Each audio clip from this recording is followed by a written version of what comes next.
ఇది ఒక ముద్దైన ప్రేమ కథ. ఒక పచ్చని తోటలో రెండు అందమైన ఆపిల్ చెట్లు పక్కపక్కనే నిలిచేవి. ఆ చెట్లపై పచ్చగా మెరిసే ఆపిల్స్ కాయలు వేలాడుతూ గాలికి ఊగుతూ ఎంతో అందంగా కనిపించేవి. ఆ ఆపిల్స్లో ఒకదానిలో చిన్నపాటి పురుగు పుట్టింది. అదే సమయంలో పక్కనే ఉన్న మరో ఆపిల్లో ఇంకో పురుగు పుట్టింది. చిన్నప్పటి నుంచే ఆ రెండు పురుగులు గాలిలో తేలే సువాసనల ద్వారా ఒకదానిని ఒకటి గుర్తించేవి. నాలాంటి ఇంకొకటి ఉంది అనే భావన వాటి మనసులో మెల్లగా పెరిగింది. రోజులు గడిచే కొద్దీ అవి పెద్దవవుతూ ఒకరినొకరు చూడాలని, మాట్లాడాలని తహతహలాడేవి. ఒకరోజు గాలి బలంగా వీచింది. ఆ సమయంలో ఆ రెండు ఆపిల్స్ దగ్గరగా ఊగాయి. అప్పుడే ఆ రెండు పురుగులు తొలిసారి ఒకరినొకరు చూసుకున్నాయి. చిన్నగా నవ్వుకున్నాయి. మాటలు మొదలయ్యాయి. నువ్వెవరు అని ఒక పురుగు అడిగింది. నేను నీ పక్క ఆపిల్లో ఉన్నదాన్ని. చాలా రోజుల నుండి నిన్ను చూస్తున్నాను అని ఇంకొకటి మెల్లగా చెప్పింది.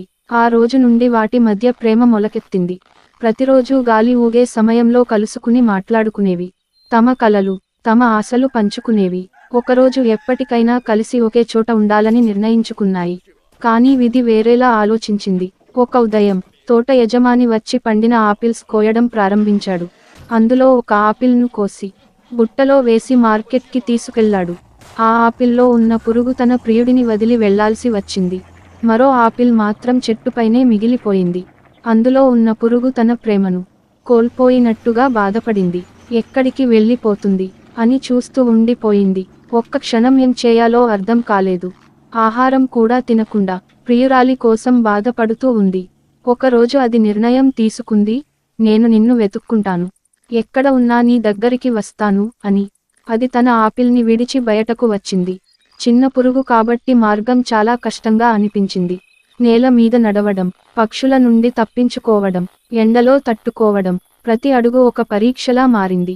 అయినా అది ఆగలేదు. ప్రేమ కోసం ముందుకు సాగింది. చివరికి అది మార్కెట్ దగ్గరికి చేరుకుంది. అక్కడ ఎన్నో ఆపిల్స్ ఉన్నాయి. ఏది తన ప్రియురాలు ఉన్న ఆపిల్ అనేది గుర్తించడం చాలా కష్టం అయ్యింది. కానీ తన మనసు చెబుతున్న దారిని నమ్మి వెతుకుతూ వెళ్ళింది. కొంతసేపటి తర్వాత ఒక ఆపిల్ దగ్గర చిన్నగా కదలిక కనిపించింది. అది గమనించి దగ్గరికి వెళ్ళి చూసింది. నువ్వేనా అని ఆ పురుగు కన్నీళ్లు పెట్టుకుంది. నువ్వేనా, నువ్వు నన్ను వెతుక్కుంటూ వచ్చావా అని మరో పురుగు ఆనందంతో అరిచింది. ఆ క్షణం వారి జీవితంలో అతి అందమైన క్షణం అయింది. ఎన్నో కష్టాలు ఎదురైనా ప్రేమ గెలిచింది. అవి రెండు మళ్ళీ కలుసుకుని సంతోషంగా జీవించాయి. నీతి: నిజమైన ప్రేమ ఉంటే దూరం, కష్టం ఏదైనా అడ్డంకి కాదు. ప్రేమ ఎప్పటికీ గెలుస్తుంది. ఈ చిన్న కథ మీకు నచ్చితే లైక్ చేయండి. మీ స్నేహితులకు షేర్ చేయండి.